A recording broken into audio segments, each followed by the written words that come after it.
Hello, this is Kim Addis from Frame of Mind Coaching, and you are with us at the Frame of Mind Coaching podcast. Today, I'm over the moon. I'm super excited to introduce to you my co-host. Her name is Krista McBeth, and she is the Director of Talent Operations at Shopify. Krista, welcome. Thank you. So, talent operations is a bit of an interesting term. What does that even mean? Like, I think of talent recruitment, I think of talent development, but what is talent operations? At Shopify, talent operations means areas of talent or HR, we call our HR team talent here, that are deeply technical in nature. So think about compensation, benefits, mobility, global initiatives, technology, M&A integration, stuff like that. Okay, and so how long have you been with Shopify? Actually coming up on 3 years. Wow. On Halloween. And how does someone like you not like you, but how do you get into Shopify? So many people want to know, like, what's the secret? Well, I mean, we like to say here everyone has a unique journey and a unique experience, and mine is certainly that. I mean, this role tends to be hard to fill, and I think it was open for about 8 months before they found me, and I was in mining, oil, and gas before this, so I was really interested to take the call and find out more. I mean, 3 years ago, Shopify was a lot smaller and lesser known. We have a really great process here. It's called a life story. It's more conversational and less about your resume and, you know, your background and your education and all these types of things. So I would say we look for highly passionate people in the areas of your craft. And so you find here a lot of people who are deeply passionate about what they do. So tell me, how do you evaluate for passion? Like, and tell me a little bit more about the life story component. Yeah, so the life story was created here by our talent acquisition team. There's probably people here who could better talk to its origin and its meaning and its evolution than I can, but how do we evaluate for passion is it's about the way you talk about life and the way you talk about the things you've done in the past. For me on my team, when I interview somebody, say on the compensation team, it's really obvious when people get really passionate and excited to tell you about what they're working on and what kind of projects they enjoyed. You know, when you think about compensation, some people say, oh, you know, there's the year-end cycle. It's crazy. Why would you want to do that? You really have to be passionate about what you do to work here. There's so much change in these areas, deeply technical in nature. So for me, I gauge passion by how excited people are when they tell me what they do and what they want to do, and why at Shopify as opposed to anywhere else.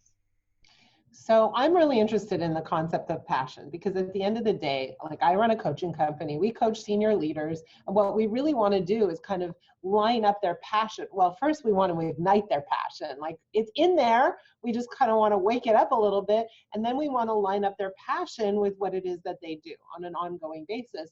Do you ever find that some people are passionate, but they just don't know how to express it? They don't have the words, or they're not practiced in really, speaking about it or getting excited, and they just kind of temper themselves a little bit? Yeah, I've seen that interviewing for roles on my team where, you know, there may be a question mark. Is this person passionate about the areas and they're just pretty even keel, or it doesn't show up? And so on our team, we'll tweak our intake process. So sometimes we'll create a hypothetical problem we would solve on a daily basis and see how the person goes about in the moment solving that problem, as opposed to talking about it in the past. So I think, and just how they react to, here's the problem we solve. Sometimes people will say, well, wow, this is a lot, or I love this. How do I dig in? I think there's different ways at getting at what passion looks like to some people, whether it's recounting stories or being in the moment, or, you know, I do think no matter what your personality type is, you do light up and your body language changes when you're genuinely happy or excited about something. And I think that is something that you can measure talking to another person. So I am often a guest on podcasts, and I'm often kind of like on the other side of the screen, right? Like you're my guest. And very often at the end of the podcast, they go, oh my God, like your passion is kind of screaming through the phone or screaming through the line. And it's because, like, it's all up here. I just want to explode, right, when I'm sharing what I'm talking about. So passion for me is a very near and dear concept. So I'm excited to hear that Shopify values that. How do you go about finding talent? Like, are you out there seeking, or are people knocking down your doors trying to get in? Like, how does it work? I think it's a bit of both, and it really depends on the role. I mean, in the papers, you'll read about the skills shortages in certain areas, software engineers. So it is definitely both proactive. We have a really great talent acquisition team here that does research globally to find the best people based on the crafts we're looking for and to expand in. We have a referral program internally as well. So with the intention that great people will, refer and bring in great people. And for me personally, again, it's passionate about talent, their jobs, their life. Are they really engaged in the decisions that they make? And I keep in touch and I keep an eye out for great opportunities and great people all the time, whether they're here or somewhere else. So I think for Shopify as a whole, it's very intentional, but we also get a lot of great candidates that come to us. And for me personally, it's about networking and really listening to people and what they're passionate about, and also listening for the opportunities that are out there, whether I have the opportunities on my team or I see it somewhere else. So do you do things like job fairs at universities? Are you engaged in digital media as far as recruiting? Are you working with, I don't know, job search boards? Like, are you using any of those resources? Yeah, our talent acquisition team is really innovative. I mean, I'm always shocked at how many things that they're involved in and how many activities they're involved in. We don't generally use external recruiting firms. We do everything in-house as of today, most things anyway.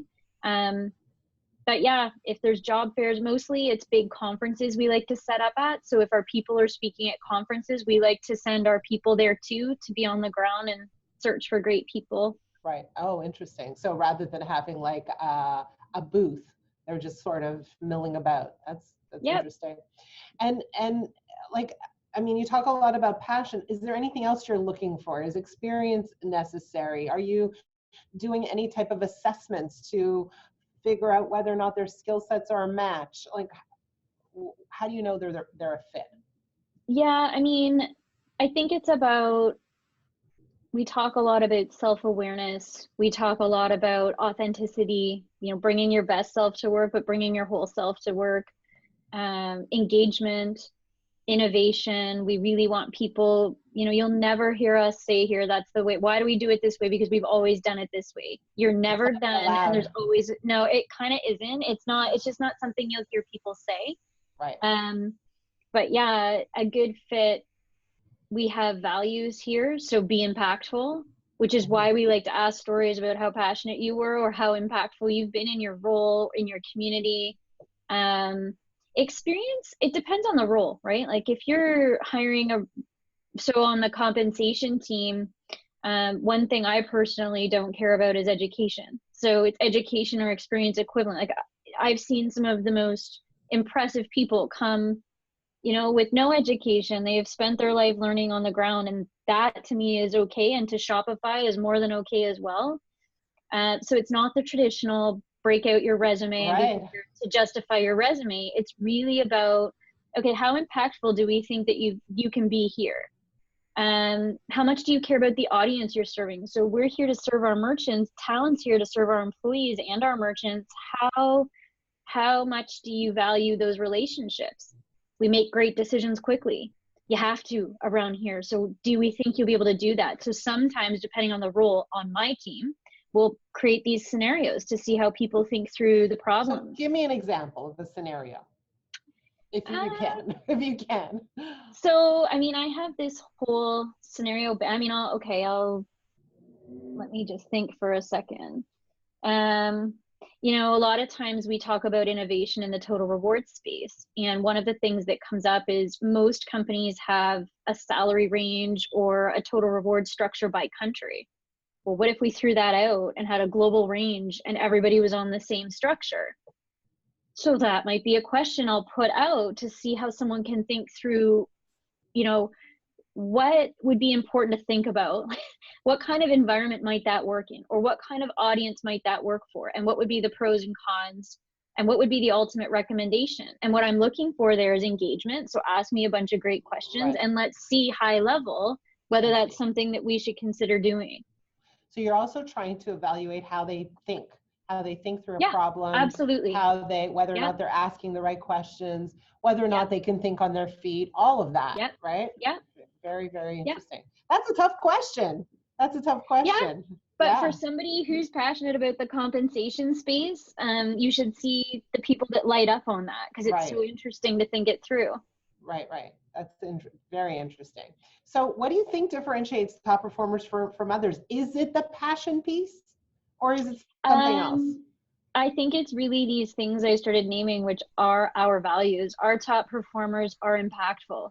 They're what we call merchant obsessed. They're obsessed with the audiences they're serving and doing better by them. They make great decisions quickly. They thrive on change. They're constant learners. That's extremely important at Shopify.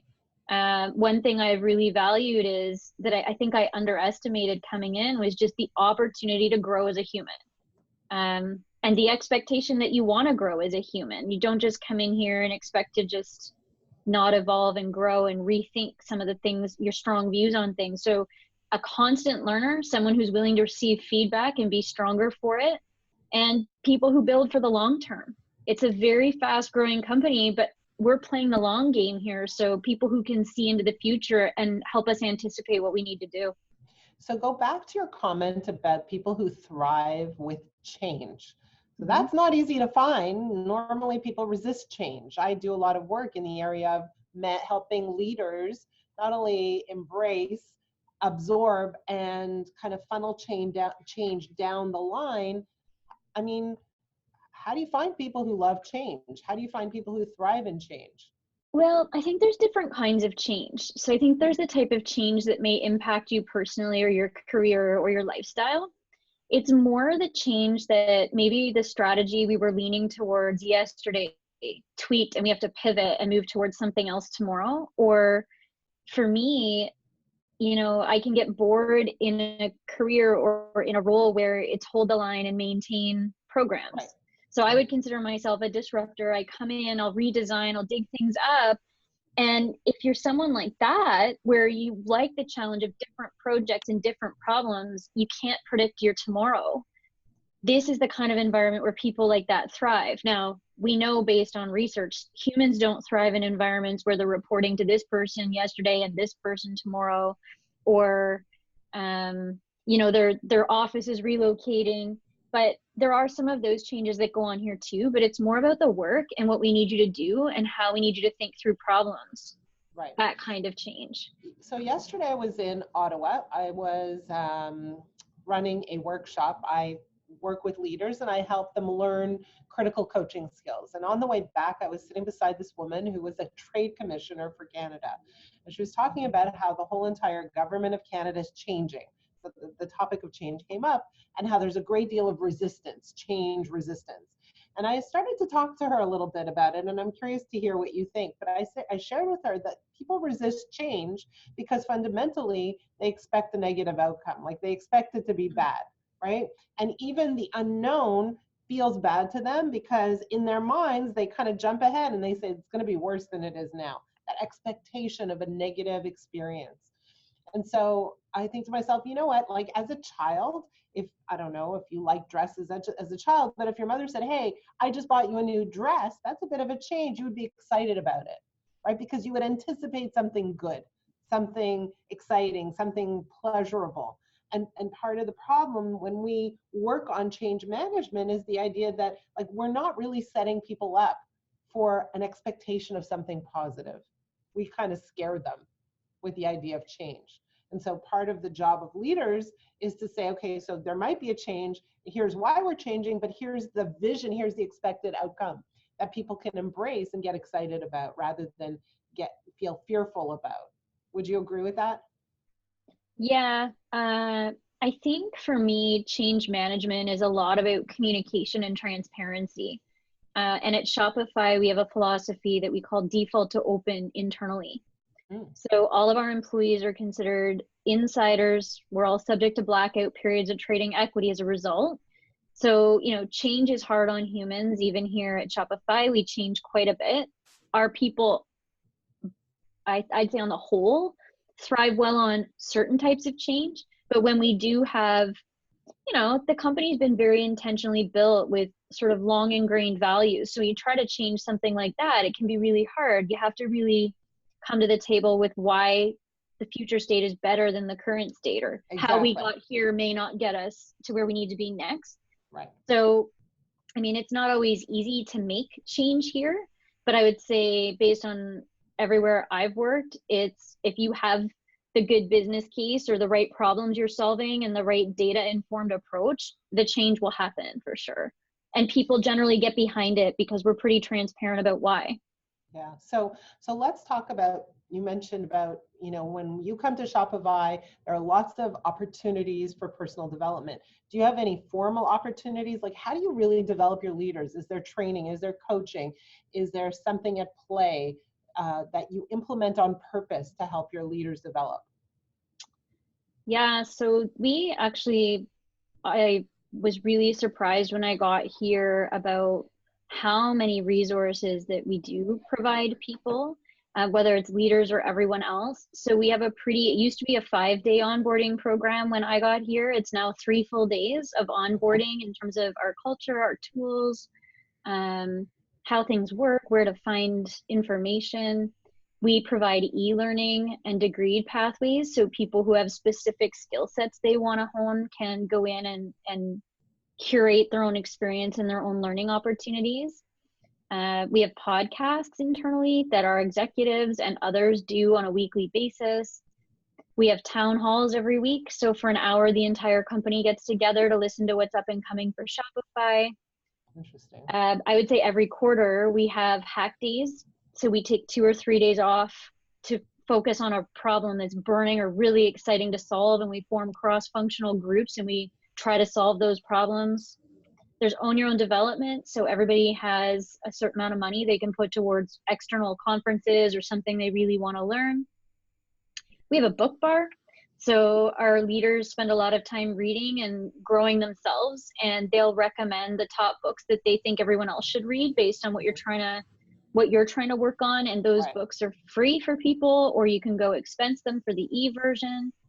But I would say a lot of the growth and development here, based on my experience, is on the job, honing your craft, personal development. We have internal coaches here, so all of our leaders have one, and everybody more broadly has access to coaching. So it's really, really an environment that I would say it doesn't just support you, it expects you to invest in your own personal growth. Man, if I didn't run my own company, I think I'd be applying for a job. Question for you is, when you have experienced leaders and you have an internal coaching program, how does that work? How does that work in terms of how are leaders match with coaches? What does the coaching program look like? Is it the same for all leaders? Just curious.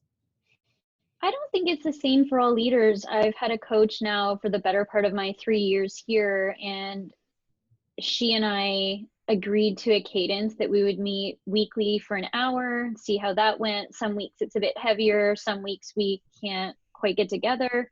But yeah, I can talk to her about challenges I'm having maybe with my org design, or for me personally, how I can show up better in a difficult conversation, or, gain more empathy for a problem someone on my team is having. She's really been a great support, and I think for me has helped me frame how I show up, and really learn a lot about myself, but also others. They help us with, we use Enneagram here as opposed to Myers-Briggs or some of the other profiles. So they really help educate us on sort of how that framework can influence interactions with other people. So we really invest in our leads and our leaders, and coaching has a pretty big role. It's had a huge impact on my growth here. And then we have we have Coaches Corner that's more broadly. So the coaches are available weekly to the broader populations on a sign-up basis. We have a course called Leading at Shopify, where People will go off site. It's a pretty hardy course, a lot of time put in to leading here, leading yourself, leading your teams. We put a lot into our leads and our leaders. So you mentioned the word challenge. What would you say for yourself is your greatest challenge? Well, it's a nice segue into that. For me, it's leadership. So the balance for someone like me who master their craft, and we expect our leads and our leaders to master their craft and lead people for the ones that choose people lead. And so the transition off of doing the work substantially as your day job to leading people and knowing we're all flawed humans. But as a leader, I've got people relying on me every day to either unblock them, support them, help them grow, help them get stuff done, let them fail forward. And as someone, internally had said really nicely, is some days I'm just not going to show up in a way that I feel great about. Right. And it's more about acknowledging that. Mm-hmm. And then however it makes sense is just committing to do better tomorrow. And so it's really been this balance of being a leader and being there for your team and individuals on the team, because leadership means different things to different people, mm-hmm. but also acknowledging like we all are humans and have days that are better than others. So how do you navigate that with a team of people who rely on you to get their work done or get things approved? It's a great challenge to have. And I think if you are a manager or a leader, you're obliged to invest in yourself if you really want to inspire people to do their best work. Yep. But it's really challenging. So it's very interesting, right? Like coaching has changed over the years, where maybe years ago coaching was for people who were having trouble, who were bumping against conflict or friction, or something was going wrong. They needed help, they needed development. And now coaching is much more for really high potential individuals, or even executives. We focus on the executive and the leadership component, and really just to get them to be at a sharper level, to get them to hone their leadership skills. And one of the strategies we use is not only to coach them so that they're showing up on a day-to-day basis at a higher level more consistently, but also to help them develop coaching skills. And one of the findings we have seen, because we've surveyed so many leaders from so many different companies, is that leaders who feel that their own coaching skills are stronger are also significantly more satisfied with the performance of their own teams, statistically. So, one of my missions in life is not only to get people like you coached, but also to teach you and support you in your own coaching of your team, right? So that's part of the mission. And it sounds like, it's very exciting for me to hear. It just sounds like Shopify is so progressive. It sounds like you're leading edge on so many areas in terms of your human capital, in terms of the development of your team. And so I could see how easy it is to attract progressive employees as well. Yeah, I think the talent acquisition team might have something to say about easy, but it is a great place to work, and there are a lot of people who would love to be here. And I think for the most part, based on what we know, the people who are here love being here. So I'm not going to go on record and call it easy, but not easy.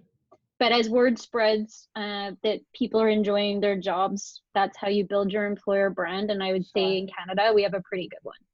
So you have a coach in front of you, and I know that you have access to coaching, so I'm not that special, but if you could ask anything to a coach, what would that question be? Well, we had a recent session where we were learning about coaching. So training leads on coaching, and it's more about asking the questions and leaving space for listening. And so when I was trying to model that behavior, I got in trouble a few times because I couldn't help but try to give advice and get in there.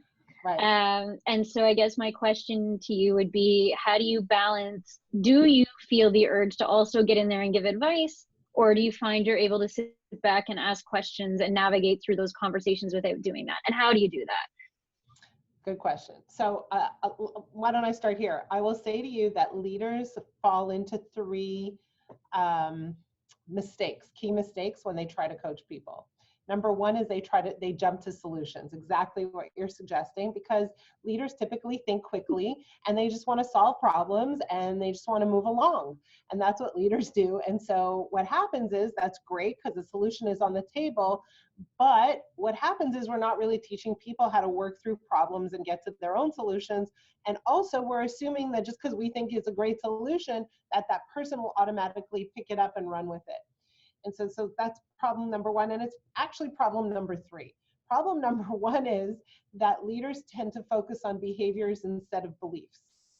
So what does that mean? When we look at what's really tripping someone up, we tend to say, well, here's what you're doing, and this action that you're taking is causing a problem.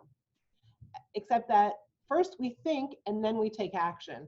And leaders aren't trained really to look at the beliefs that drive behaviors. And so what I try to do is I teach leaders to look for beliefs. So to answer your question is that I'm not so interested in the solution, because there are usually a million solutions to any problem. I'm really interested in beliefs. So that causes me to slow down personally, just because of my orientation, because of my focus, and not worry so much about trying to chime in or offer a solution, but rather kind of step back and really focus on listening for the belief. And the third mistake that leaders tend to make is that they empathize. And don't kill me for that, because we often assume that that's what we're supposed to do. But let's just kind of talk about empathy for a minute. What is empathy? Empathy is an emotional experience where you're putting yourself in the shoes of someone else and experiencing their emotional state. But if someone is struggling, like imagine you're walking by, you see someone drowning in a pool. What is their emotional state? Right? They're panicked, they're breathless, they're scared. And if we feel those feelings too, then automatically we disable ourselves from being able to help them. Right? So that's a little bit different. So what is the job of a leader? Yes, to be compassionate. There's someone who needs help and I'm going to help them, right? Not to just walk by and leave them drown, right? So it's to step up and say, but if I put myself in the pool and drown right along with them, nobody's getting help. So what I need to do is kind of stand firmly on the edge of the pool and say, I see you being able to come out of this pool. I see you being safe. So I'm going to stand here, reach in and pull you out. In order for me to do that, I need to be strong. I can't get in the pool with you. And so this is an interesting trap that leaders fall into. And in fact, to a great extent, leaders are taught to be empathetic, right? They're taught that. Yeah.